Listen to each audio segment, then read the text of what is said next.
Ava Carter boarded the plane with an air of quiet confidence. Her sharp, tailored blazer complemented the sleek dress she wore, while her natural curls framed her face, giving her an effortlessly sophisticated look. In one hand, she carried a leather laptop bag, in the other, her boarding pass. As she made her way down the aisle, her gaze briefly flicked over the seat numbers, but there was a subtle determination in her eyes. She was calm, composed, someone who had likely seen and conquered challenges before. Ava reached her seat in the first-class section, nodding politely to the passenger next to her as she stowed her bag in the overhead compartment. Settling into her seat, she pulled out a small notebook and a pen, immediately engrossed in jotting down a few notes. She was so absorbed in her task that she barely noticed the curious glances she received from the passengers around her. Moments later, Miranda Scott, one of the flight attendants, walked briskly down the aisle. Miranda's crisp uniform and sharp gaze seemed to inspect every passenger she passed. But when her eyes landed on Ava, something about her caught Miranda's attention. Her expression tightened as she slowed her steps, walking toward Ava's seat. "Excuse me," Miranda said, her voice polite but tinged with an unspoken edge. "May I see your boarding pass?" Ava looked up, her expression one of polite surprise, but she handed over her boarding pass without hesitation. "Of course," she replied, her voice steady and calm. Miranda examined the ticket for a moment, her frown deepening. "This is for first class?" she asked, her words carrying an undertone of disbelief. Ava's response was simple. "Yes, that's correct." Miranda's frown deepened even further as she processed the ticket, but after a long moment, she handed it back. Without saying another word, she turned and walked away, her lips pressed in a tight line. Ava shrugged off the interaction, returning to her notes as if nothing had happened, but Miranda wasn't done. She turned and spoke quietly with another flight attendant near the galley, casting several glances back in Ava's direction. It was clear that something about Ava had unsettled her, but Miranda couldn't quite place it. Not long after, Miranda returned, her posture now more rigid, almost authoritarian. "Miss Carter, could you step aside for a moment?" "I need to verify something," she said, her tone more forceful. Ava blinked in surprise, but she remained calm. Gathering her belongings, she stood and followed Miranda toward the galley. Whispers rippled through the first-class section as passengers exchanged puzzled looks. Ava, however, remained composed, her face unreadable. Once they reached the narrow space in the galley, Miranda folded her arms, her voice now cold. "I'm going to have to ask you to move to a different seat. There seems to be a mistake with your booking." Ava's brow furrowed slightly. "A mistake? I don't think so. I booked this ticket weeks ago, and it was confirmed. Could you double-check?" Miranda's voice dropped, her words sharp and whispering now. "I already checked. I don't think this seat is appropriate for you. You'll have to move to the main cabin." For the first time, Ava's expression shifted. A flicker of disbelief crossed her face, but she quickly regained her composure. "I don't understand. My ticket is valid. Why would I need to move?" Miranda's voice grew more urgent, her tone harsh. "I don't have time to explain. Either you move, or I'll have to call security." Ava's eyes narrowed slightly, but she nodded once, calmly collecting her things and preparing to leave the first-class section.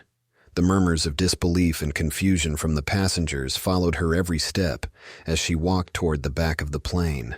Despite the awkward situation, Ava held her head high, her grip on her laptop bag tightening ever so slightly. When they reached the main cabin, Miranda gestured to a seat in the middle row, her hand almost dismissively pointing toward the empty spot. Ava placed her bag under the seat and sat down in the cramped space, the small act of defiance barely visible in her posture. Miranda walked away, but the tension in the cabin lingered. Ava, however, remained unfazed, her eyes fixed on the window, her mind already working through the situation. She pulled out her phone and, with the precise fingers of someone accustomed to control, typed a message with deliberate calmness. Once she sent it, she smiled faintly, her expression unreadable. Back in first class, Miranda resumed her duties with a false sense of satisfaction. She checked on passengers, handed out drinks, and maintained an outwardly friendly demeanor, but her thoughts kept drifting back to Ava. There was something about her poise that had unsettled Miranda, though she couldn't quite place why. As far as Miranda was concerned, the situation had been handled, but deep down, she knew something wasn't right. Meanwhile, Ava was completely in control. She sat in her new seat, seemingly unaffected by the shift in her circumstances. She didn't let herself be drawn into the drama. Instead, she focused on the small details.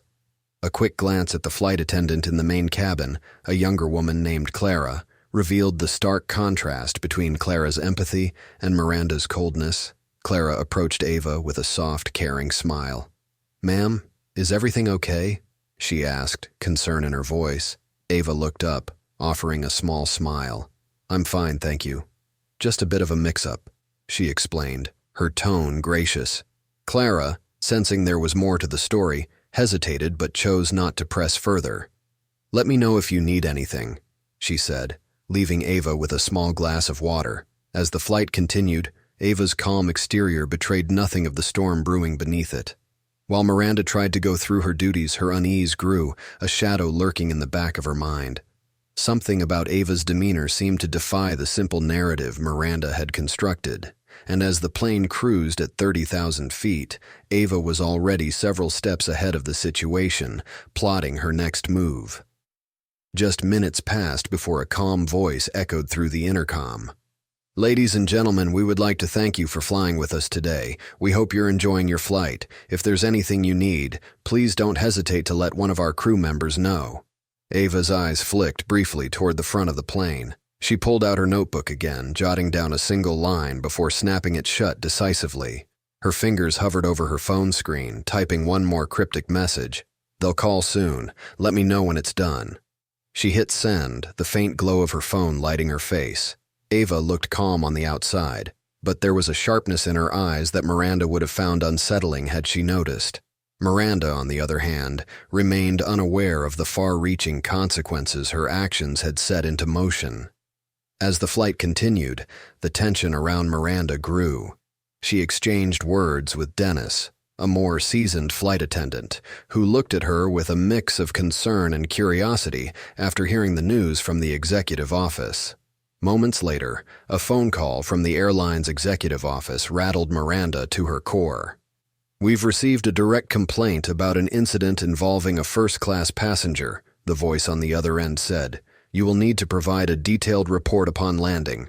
For now, ensure that all passengers are treated respectfully and refrain from further altering seating arrangements without proper justification."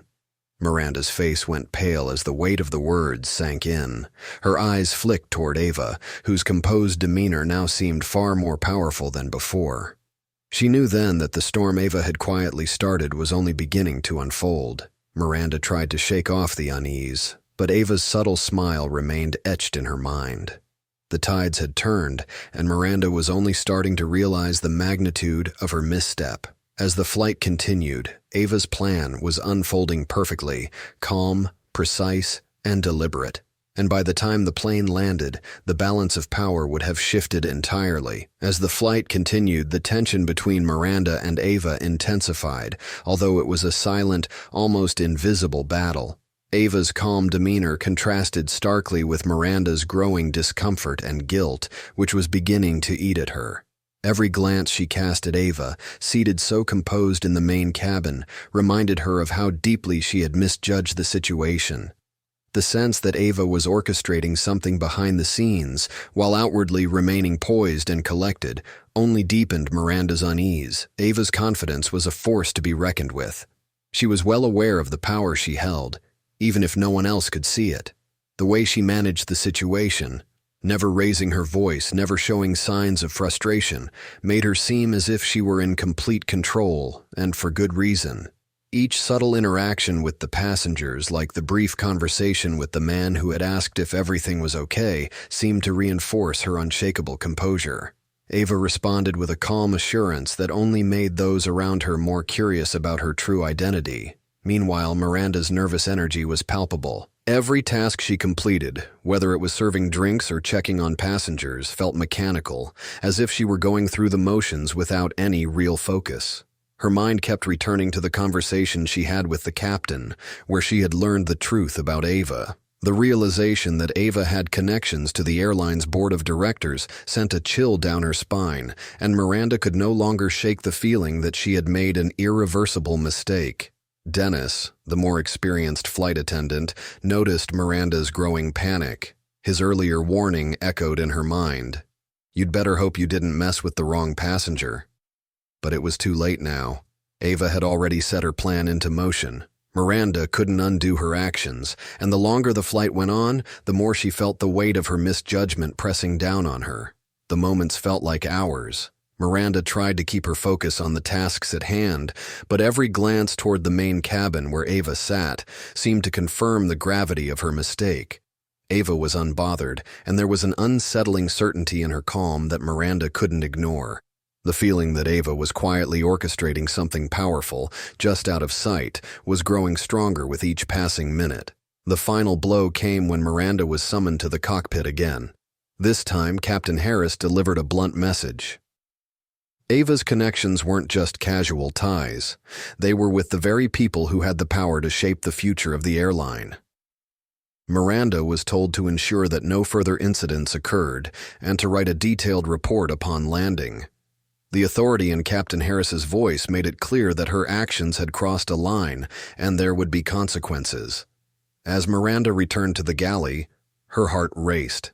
She could still hear the captain's words in her head, and she couldn't shake the feeling that something was brewing beneath the surface. Ava hadn't said a word about the incident, but Miranda now realized how deeply she had misjudged her. Ava wasn't just a calm passenger. She was someone with the kind of connections that could bring her career and the airline into question. Dennis, ever observant, saw the change in Miranda. He leaned in again, trying to get her to admit what was going on, but Miranda remained tight-lipped. The weight of her actions was crushing, and it was becoming clear to her that she had made an enemy of someone far more powerful than she had ever imagined. The flight eventually reached its destination, and as the plane began its descent, Ava's calm smile returned briefly. She had already won. Miranda, on the other hand, was about to face the full weight of her mistake. Her career, and perhaps much more, would be forever altered by the misstep she had made with one seemingly unassuming passenger. Miranda's mind was racing as the officer's words sank in. She was too caught up in the tension of the moment to truly process everything, but it was becoming painfully clear that her actions were being dissected under a magnifying glass. The officer's tone had shifted, the scrutiny growing heavier with every word. Not acting like the other passengers isn't a justification for moving someone to a different section, the officer repeated, his gaze unwavering as he observed her. Miranda's heart pounded in her chest, but she could barely find the words to defend herself. How could she explain her decisions? How could she make them understand that it hadn't been personal, that she hadn't meant to overstep, to cause harm? But deep down, she knew there was no real defense. Her actions had been guided by assumptions she hadn't questioned, and now she was paying the price. I thought she didn't belong," Miranda said, her voice barely audible. It was an admission, but it was the truth. The officer gave her a sharp look, but remained silent for a long moment. Miranda could feel the weight of his judgment, but she couldn't bring herself to say more. How could she explain that it was a feeling, one that she'd acted on without thinking? How could she explain the feeling of unease she'd experienced when Ava first entered the cabin, that sense of discomfort that had clouded her judgment? And why had she let it dictate her actions? "That isn't enough," the officer said finally, his voice cold. "We need an explanation that matches the seriousness of the situation. You can't just decide who belongs where." Miranda opened her mouth, but the words stuck. How could she explain the complexity of what had happened in that brief, charged moment? The silence stretched on until the officer stood, signaling the end of the interrogation. "We're done here for now. You can think over your statement, but know that this matter isn't going away." As the officers left, Miranda was left in the sterile room, feeling a sense of dread creep up on her. The severity of what she'd done was now impossible to ignore. Ava had known exactly how to play the situation, and now Miranda was trapped in the fallout. Back at baggage claim, Ava's steps were purposeful and calm. She had already set the wheels in motion, and the airline was now forced to respond. Every step she had taken had been calculated, from the initial tension with Miranda to ensuring the complaint was lodged properly with the right people. She had already made her call, and now the company was going to feel the weight of her words. As Ava picked up her luggage and moved through the terminal, she didn't look back. She had orchestrated this moment, turning an unfair situation into an opportunity for change. No one would forget this encounter, least of all the airline. The wheels of justice, she knew, were turning, slowly but surely. Ava had played her cards perfectly. Miranda Scott, a flight attendant, faced severe consequences after her actions toward a passenger. Ava Carter were deemed discriminatory. Miranda had incorrectly assumed Ava was in the wrong seat despite Ava presenting a valid first-class ticket. Miranda demanded Ava move, an act that was not based on verified facts but on assumptions, leading to a formal complaint. Ava, calm and composed, filed the complaint and worked towards creating change within the airline. She wasn't interested in revenge but in accountability and reform. The airline, under pressure from the incident, announced they would review their policies and implement sensitivity and bias training. Miranda, on the other hand, faced a disciplinary hearing, where she admitted her failure to verify Ava's ticket and acknowledged her actions were rooted in prejudice. This led to her suspension and eventual termination, as the airline stressed zero tolerance for discrimination. Ava, while dealing with the aftermath of the incident, continued her efforts to push for change. She met with the airline's CEO, Richard Hale, who apologized for the incident and promised to overhaul their policies and training. Ava demanded a clear timeline and measurable results for these changes, signaling that this was a starting point for long-term reform. As she worked to ensure accountability, the airline rolled out mandatory sensitivity training, signaling a shift in their culture. Meanwhile, Miranda grappled with regret, realizing the damage her actions had caused. She wrote a heartfelt apology to Ava, acknowledging her mistakes and the need for systemic change. Ava responded, acknowledging the importance of accountability and encouraging Miranda's path to growth. This apology marked the first step in Miranda's personal growth as she began working for a nonprofit focused on diversity and inclusion, using her experience to advocate for change. Weeks later, the airline's changes began to take effect, and staff interactions with passengers improved. Ava noticed a positive shift in the atmosphere, with employees being more patient and attentive, a small but significant sign of the cultural change she had fought for. Even Miranda, now working with the nonprofit, had started her journey toward contributing to broader social change. In a reflective moment, Ava realized that while the fight was far from over, the events of that flight had sparked something much larger. She felt a renewed sense of hope, knowing that accountability could lead to persistence and long-lasting change. As she boarded a flight, she observed the positive changes in the staff and knew that her work, though challenging, had created a foundation for a better future. Change had begun, and with continued effort, it would grow, transforming the culture of the airline and beyond.